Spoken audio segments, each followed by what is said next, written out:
Hi, so today I wanted to chat about findings and the different clasp mechanisms that you get. So brought to you by Cape Tools and Jewelry Supplies.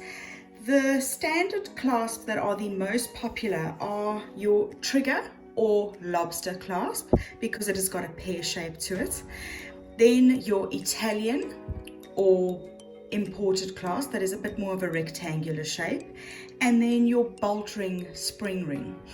On this little bolt ring is what we call a little clasp plate. Generally, when you are using normal jump rings with stringing or putting straight into clasp, they do wear down quite quickly.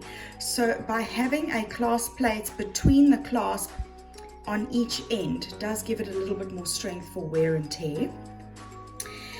This is a toggle clasp, which is generally a ring with a bar on it, and this is what we use for stringing. It's quite a cost-effective clasp, generally found in silver and base metals, and it's just a really simple large ring with a T-bar. Other options are also a pearl clasp. So these you get in multiple sizes, in balls and with a texture or a flute or stones, and this generally has a tongue. So this little piece of metal has got quite a spring to it, and it gets pushed into the clasp and then springs out. It has a little tongue there. This is what you generally use for beading with pearls and beads. You also get magnetic clasps that look very similar, and they something like that have just got little magnets in them that you open and close quite easily. These are becoming more and more popular for ease of use. Generally, pearl clasp you can get in different strands of 1, 2, 3, 5 strands. Also, a nice cost-effective and easy item in generally silver and base metal is a hook eye set. So this is the eye and this is the hook, and it will generally just work with cord and leather that you would put into the little tube that you get in different diameters. You just glue it in, very quick and easy.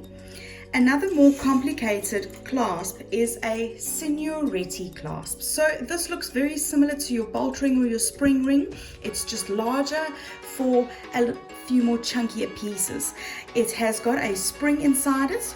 All clasps like your lobster trigger, your bolt ring and your Italian clasp all have springs in them. So if you use too much heat when soldering, that spring completely becomes annealed and your clasp no longer works. So you need to be very careful in the item that you choose for closing your bracelet or chain.